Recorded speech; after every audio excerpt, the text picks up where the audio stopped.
รถยนต์ดักเชอร์របស់ឈ្មួញឈើប្រចាំស្រុកអរ៉ាល់ឈ្មោះសរឹមក្នុងចំណោមឈ្មួញឈើជាច្រើនអ្នកទៀតត្រូវបានជំនាញរដ្ឋបាលព្រៃឈើខេត្តកំពង់ស្ពឺចុះធ្វើការឃាត់ចាប់បានបន្ទាប់ពីលោកតាន់កឹមសួរបានរាយការណ៍សាច់ចេញពីក្រុងសំពើពូនខេត្តកំពង់ស្ពឺប្រិយមិត្តជាទីរាប់អាននៅព្រឹកថ្ងៃទី2ខែធ្នូឆ្នាំ2025នេះជំនាញខណ្ឌរដ្ឋបាលព្រៃឈើខេត្តកំពង់ស្ពឺបានចុះធ្វើការឃាត់និងចាប់បានរថយន្ត Mazda Rex ពាក់សលេខភ្នំពេញ 2P0704 ផ្ទុកដោយឈើលេខ1សុក្រំដែលគេស្គាល់ថាជារបស់លោកសរឹមបានដឹកឈើចេញពីឃុំតាសាលស្រុកអរ៉ាល់យកមកស្តុកទុកនិងលក់ចែកចាយបន្តតាមដេប៉ូនានាក្នុងក្រុងចៅហ្វាមនខេត្តកំពង់ស្ពឺប៉ុន្តែត្រូវបានអស់លក្ខណៈលោកតាន់កឹមសួរនិងក្រុមការងារបានប្រទះឃើញក៏បានរាយការណ៍ទៅជំនាញរដ្ឋបាលព្រៃឈើដើម្បីធ្វើការទប់ស្កាត់និងបង្ក្រាបបាននៅចំណុចឃុំតាំងខ្យាស្រុកសំរោងទងខេត្តកំពង់ស្ពឺដោយឈ្មោះឈើដ៏សកម្មឈ្មោះសរឹមម្នាក់នេះ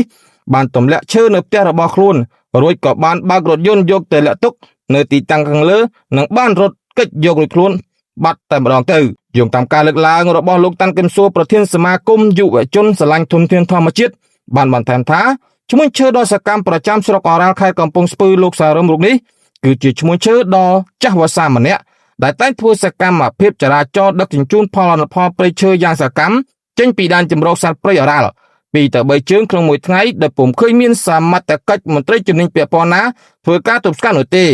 មុននឹងឈានដល់ក្នុងការបង្ក្រាបលោកតាន់កឹមសួរនិងក្រុមការងារបានចំណាយពេលអស់រយៈជាង20ថ្ងៃព្រមទាំងថវិកាជាច្រើនដើម្បីឃ្លាំមើលសកម្មភាពរបស់ឈ្មោះឈើខាងលើលុះមកដល់ព្រឹកថ្ងៃទី2ខែធ្នូឆ្នាំ2025នេះលោកក៏បានរាយការណ៍ទៅជំនាញដើម្បីធ្វើការទប់ស្កាត់តែម្ដងប្រវត្តិតាំងកម្លាំងជំនាញរដ្ឋបាលព្រៃឈើបានយកទៅរក្សាទុកនៅខណ្ឌរដ្ឋបាលព្រៃឈើដើម្បីបន្តនីតិវិធីតាមផ្លូវច្បាប់គួររំលឹកផងដែរថាកាលពីថ្ងៃទី11ខែវិច្ឆិកាឆ្នាំ2025កន្លងទៅឯកឧត្តមជាមចាន់សុភ័ណ្ឌអភិបាលនៃគណៈអភិបាលខេត្តកំពង់ស្ពឺបានថ្លែងក្នុងកិច្ចប្រជុំសាមញ្ញលើកទី18អាណត្តិទី4របស់ក្រុមប្រឹក្សាខេត្តកំពង់ស្ពឺថានឹងធ្វើលិខិតព្រមានដល់មន្ត្រីណាដែលបណ្ដាលឲ្យមានបទល្មើសដឹកជញ្ជូនឈើខុសច្បាប់កើតមានជាលើកទី2និងបានណែនាំឲ្យមន្ត្រីជំនាញពាក់ព័ន្ធពង្រឹងកិច្ចការបង្ក្រាបបទល្មើសទាំងនេះឡើងវិញ